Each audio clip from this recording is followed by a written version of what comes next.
بسم الله الرحمن الرحيم.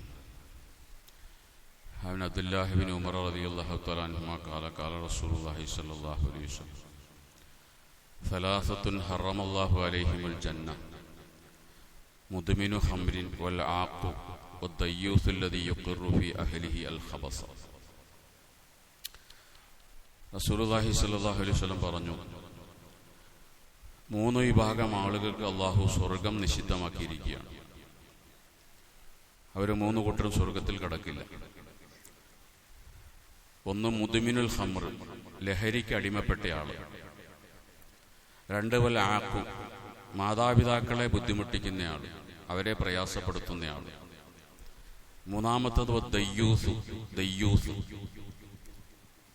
എന്ന് പറഞ്ഞാൽ അല്ലദീ യുഖിറു ഫീ അഹ്ലിഹി അൽ ഖബസ, സ്വന്തം ഭാര്യ വൃത്തികേട് ചെയ്യുന്നു എന്നറിഞ്ഞിട്ടും അവളെ ഭാര്യയാക്കി കൂട്ടിക്കൊണ്ട് നടക്കുന്ന ഭർത്താവ്. ഈ മൂന്നാളുകൾക്കും അല്ലാഹു സ്വർഗം നിഷിദ്ധമാക്കിയിരിക്കുകയാണ്. തൻ്റെ ഭാര്യയും മക്കളും വഴിവിട്ട് സഞ്ചരിക്കുന്നു എന്ന് ബോധ്യപ്പെട്ടാൽ അവരെ തിരുത്താൻ വേണ്ടി ശ്രമിക്കണം. നമുക്കൊരു ഗീറത്ത് ഉണ്ടാകണം, അഭിമാന രോക്ഷം ഉണ്ടാകണം. എൻ്റെ ഭാര്യ, എൻ്റെ മക്കൾ അങ്ങനെ പോകരുത് എന്നൊരു അഭിമാന രോക്ഷം ഒരു ഭർത്താവിനുണ്ടാകണം, ഒരു പിതാവിനുണ്ടാകണം. അതുണ്ടാകുന്നില്ല. അവൾ വൃത്തികേട് ചെയ്യുന്നുണ്ട് എന്ന് മനസ്സിലാക്കിയിട്ടും അവളെ കൂട്ടിക്കൊണ്ട് നടക്കുന്ന ഒരു ഭർത്താവ്, ആ ഭർത്താവിന് അല്ലാഹു തആല സ്വർഗം നിഷിദ്ധമാക്കിയിരിക്കുകയാണ്. റസൂലുള്ളാഹി സ്വല്ലല്ലാഹു അലൈഹി വസല്ലം ഒരാൾ വന്ന് പറയുന്നുണ്ട്, നബിയെ, ഇന്നലി സൗജത്തൻ, എനിക്കൊരു ഭാര്യയുണ്ട്. ലാ തറുദ്ദു യദൽ ആമിസ്, അവളെ സമീപിക്കുന്ന ഒരാളെയും അവളെ നിരാശപ്പെടുത്താറില്ല. അപ്പോൾ നബി സ്വല്ലല്ലാഹു അലൈഹി വസല്ലം പറഞ്ഞു, തല്ലിഖ്ഹ, എന്നാൽ അവളെ തലാഖിൽ വിട്ടേരെ, അങ്ങനെയൊരു പെണ്ണാണെങ്കിൽ അവളെ കൊണ്ടുനടക്കണ്ട. അപ്പോൾ അയാൾ പറഞ്ഞു, ഇന്നി ഉഹിബ്ബുഹ, എന്നാലും നബി എനിക്ക് അവളോട് ഇഷ്ടമാണ്, എങ്കിലും എനിക്ക് ഇഷ്ടമാണ്.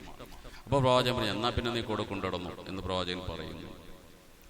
അപ്പോൾ ഭാര്യ മക്കളിൽ വൃത്തികേടുണ്ടെന്ന് ഒരാൾ മനസ്സിലായാൽ തിരുത്തണം. അവൾ തിരുത്തുന്നില്ലെങ്കിൽ പിന്നെ അവളെ ഉപേക്ഷിക്കണം.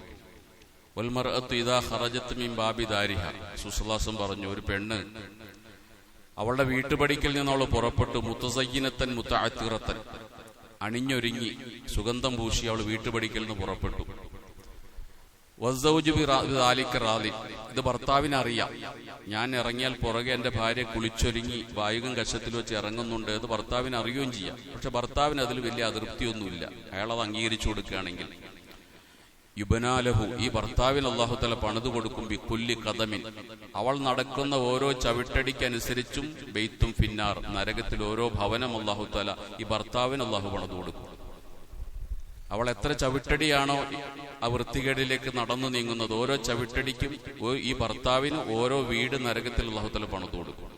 അത് അറിയുന്നൊരു ഭർത്താവ് അവളെ പിന്നെ കൂടെ കൊണ്ടുനടക്കരുത്. തിരുത്താൻ കഴിയില്ലെങ്കിൽ അവളെ ഒഴിവാക്കി വിടണം. അവരഭിമാന രോക്ഷമില്ലെങ്കിൽ പിന്നെ അവനെ കുറിച്ച് ഭർത്താവ് എന്ന് പറയാൻ കഴിയില്ല. ജാഹിലിയ കാലഘട്ടത്തിൽ, ഇസ്ലാമിന് മുമ്പ് അറബികൾക്ക് പോലും ഇത്തരത്തിലുള്ള ഗീറത്തുണ്ടായിരുന്നു, അഭിമാനബോധം, അഭിമാന രോക്ഷം ഉണ്ടായിരുന്നു. ചരിത്രത്തിൽ കാണാൻ ഒരു അറബി തന്റെ ഭാര്യയുമായി ഇങ്ങനെ നടന്നു പോകുമ്പോൾ ഒരു പുരുഷന് ഈ സ്ത്രീയെ നോക്കി, ഇവന്റെ ഭാര്യയെ നോക്കി, ഇവള് തിരിച്ചും നോക്കി. ഇത് ഈ അറബിക്ക് ഇഷ്ടപ്പെട്ടില്ല. എന്റെ ഭാര്യയെ നോക്കിയതും ഭാര്യ തിരിച്ചു നോക്കിയതും അറബിക്ക് ഇഷ്ടപ്പെട്ടില്ല. ഉടനെ അറബി അവിടെ നിന്നുകൊണ്ട് ഒരു കവിത ചൊല്ലി ഇവളെ തലാക്ക് ചെല്ലുന്നുണ്ട്.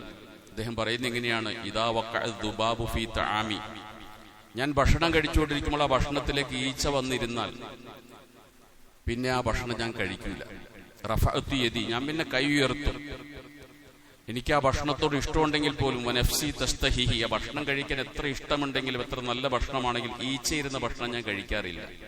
വതജിതനിബുൽ ഉസൂദു ഉറൂദ മാഇൻ ഇദാ കാനൽ കിലാബു വലഗന ഫീഹി, വെള്ളത്തടാകത്തിൽ നിന്ന് നായ്ക്കൾ തലയിട്ട് വെള്ളം കുടിച്ചാൽ പിന്നെ സിംഹങ്ങൾ അവിടെ വെള്ളം കുടിക്കാൻ വരാറില്ല എന്ന് കവിത ചൊല്ലിക്കൊണ്ട് അദ്ദേഹം ഭാര്യയോട് പറയുന്നുണ്ട്, ഇനി എനിക്ക് നിന്നെ വേണ്ട, നീ പൊയ്ക്കോ എന്ന് പറഞ്ഞ് തലാക്ക് ചൊല്ലി ഒഴിവാക്കുന്നുണ്ട്.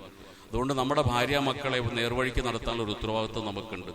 അവർ നേർവഴിയാകുന്നില്ലെങ്കിൽ അവരെ ഒഴിവാക്കാനും ഒക്കെ നമ്മൾ തയ്യാറാകണം. അവരെ പിന്നെ കൂടെ കൊണ്ടുനടക്കൽ. അല്ലാഹു നമ്മുടെ ഭാര്യ മക്കളെ സാലിഹ്യങ്ങളും സാലിഹാത്തുകളുമാക്കി തീർക്കുമാറാകട്ടെ. സുബ്ഹാനല്ലാഹി ബിഹംദിഹി സുബ്ഹാനക്കല്ലാഹു വബിഹംദിക അഷ്ഹദു അല്ലാ ഇലാഹ ഇല്ലാ അൻത അസ്തഗ്ഫിറുക വഅതൂബു ഇലൈക്. അസ്സലാമു അലൈക്കും.